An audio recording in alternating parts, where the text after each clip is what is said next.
Orthodox friends who celebrate Easter. Happy Easter to you. Again, all of us are, just trying our best to be able to deal with this pandemic, right? This coronavirus is really affecting all of our lives, no matter what part of the world or part of the country, what part of the U.S. And so today we'll be talking about, we will talk about the facts, we'll talk about the problems as they are, but we'll talk about solutions, right? We'll talk about solutions for the coronavirus. We call it Health Hero Solutions for the coronavirus. Thank you all for joining us. I appreciate it. I always start off with some statistics, right? So right now, but this changes by the minute, so it may be different in 5 minutes, right? 740,000 confirmed cases in the U.S. 740,746 cases confirmed in the US, 39,158 deaths, and recoveries of 66,676. So again, 740,000 plus cases, over 39,000 deaths. So this is just an unbelievable pandemic for us and throughout the world. 2,353,355,000 rather, and 337,013 deaths total worldwide. So I'll tell you that you know it's really startling what's going on throughout the world, and how we have to deal with this virus is really going to depend on us. So some solutions. I want to talk about some things. It's interesting, what we knew 3 weeks ago, that's different now, and I want to kind of go over some of those. Again, thank you for joining us. Let us know where you're joining us from, and if you have any questions, we'll do our best to be able to answer all of your questions. Again, those who are joining us, we're talking about the coronavirus pandemic. So we're talking also about Health Hero Solutions, right? Not just about the problem, but also some solutions, what we talked about. So, 3 weeks ago, let's say, when we started talking about the coronavirus, uh, we knew some things. We thought that, for example, that asthma is going to be a big risk factor for folks all over the world.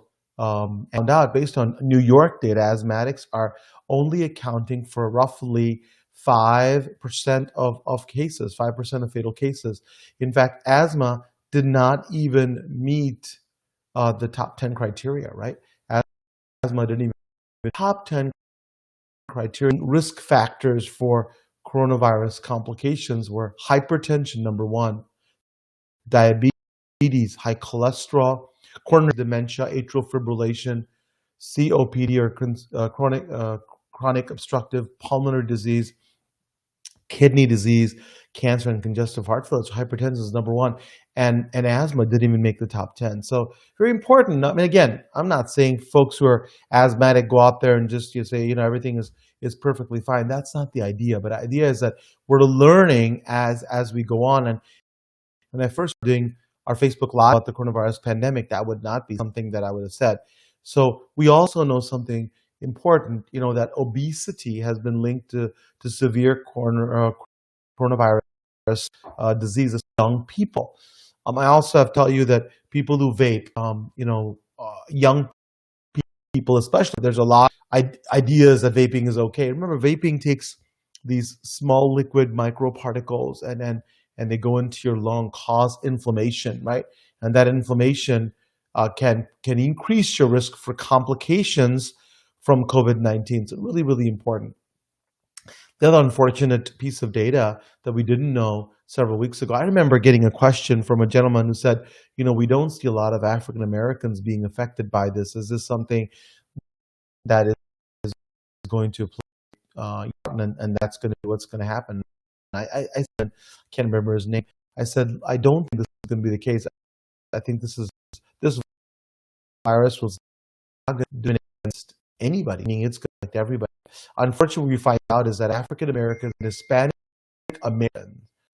Hispanic Americans are being hit much harder than other racial groups. It doesn't mean that the rest of us who are not African American ignore the guidelines, but be extra if you're African American. It seems like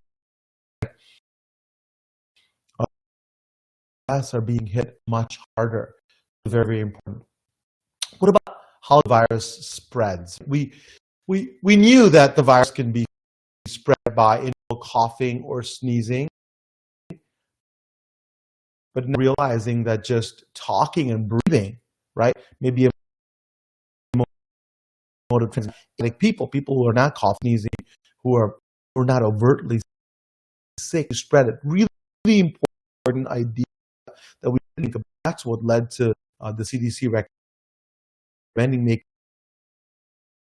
masks in the US. This is going so it's going to protect. We didn't know that. We didn't know that when we first started. So it's really important. From data previously that a cough could travel 6 feet in about 3 seconds. Now, when data does it go even further? So again, really important to make sure that when you're out, make sure you wear a mask. And when if you're sick, obviously, if you're out there in public, in stores, etc., make sure you have that 6 foot rule where you at least are 6 feet away from items that everybody's on. Talk to you about is that the saliva test, right? What's happening is that we now have the first saliva approved by FDA. Really important. Why is that? Because you don't have to go in a center and you don't have basically expose healthcare workers to some of your virus particles. So if you're doing the saliva test, then you can give a saliva vial and you're not in front of others coughing and sneezing, and also you're not putting that swab right in the back of the throat. So it's really, really important to understand. I'll tell you, I'm sorry about. We're going to start this over on. I've just been told that the feed's not great, so apologize, but we'll start this over.